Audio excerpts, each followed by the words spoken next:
I'm worried about Giannis. Why? Because he's had an unbelievable season this year, an MVP quality season. I don't think he's going to win the MVP, unfortunately, but whatever. He's had an MVP quality season. Yeah.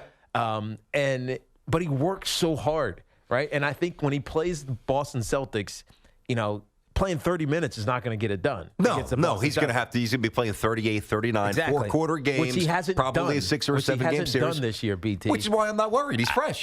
That's the least of my concerns. That's the number one concern if I'm the Bucks right now. If I'm a Bucks fan, because I'm not worried about that. Giannis played 37 minutes last year. He was down to 33 minutes this year. So they're conserving him. They're trying to. But when I watched the game last night against the Pistons, it was almost like he got tired at points. That doesn't remotely concern me at all, to the point where it didn't even enter my realm of thought.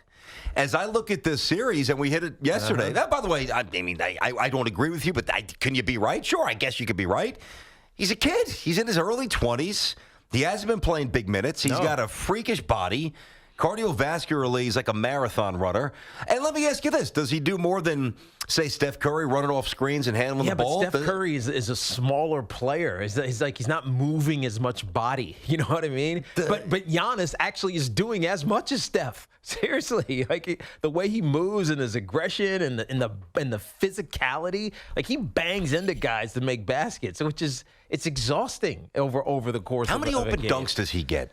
He gets more open dunks than anybody in the NBA. A lot, but a lot of that's because he's running in transition. That's true. That's true. And then he turns around and he got to run back because he has a defensive role. It's not like he chills. He's not like he's Boogie who goes and sits in the DeMarcus Cousins and goes and sits in the paint, just kind of hangs out there. That's not his role. Well, to your point, he doesn't float. Yes, he doesn't have the luxury of floating. He can't. No, I understand that. But it's funny. I think about this series, right? And series, the Boston Celtics and the Milwaukee Bucks, and that's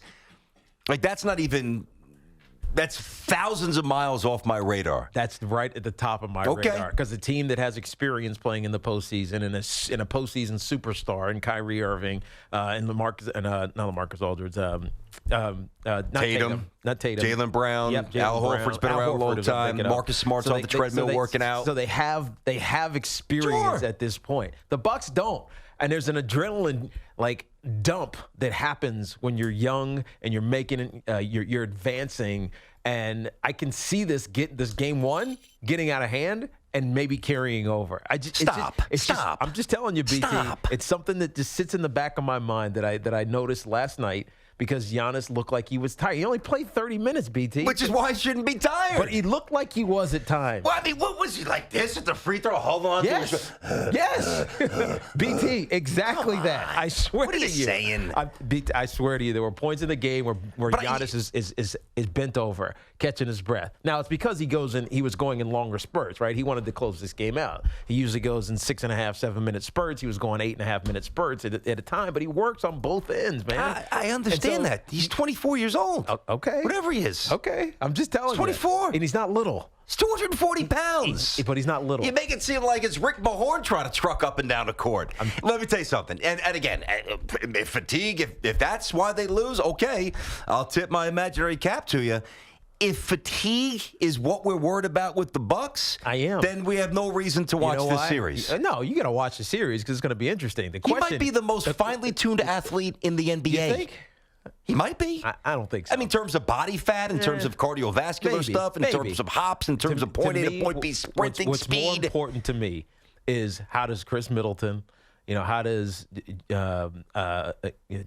Eric Bledsoe, how do these guys step Lopez up? hit some threes. Lopez, how do they step into the that I agree with you when he sits down? Because we know what runs the Bucks. It's Giannis. Mm-hmm. It's the MVP. It's can these other guys when he takes his breathers, because he's going to have to take his breathers, right? You don't go from averaging 33 minutes to going in the playoffs and playing 38 minutes or 40 minutes. Yes, you do. And do it seamlessly. Oh, is it? Well, I just don't know. I mean, I'm worried about it only because he played 30 minutes last night, BT, and he looked like he was tired.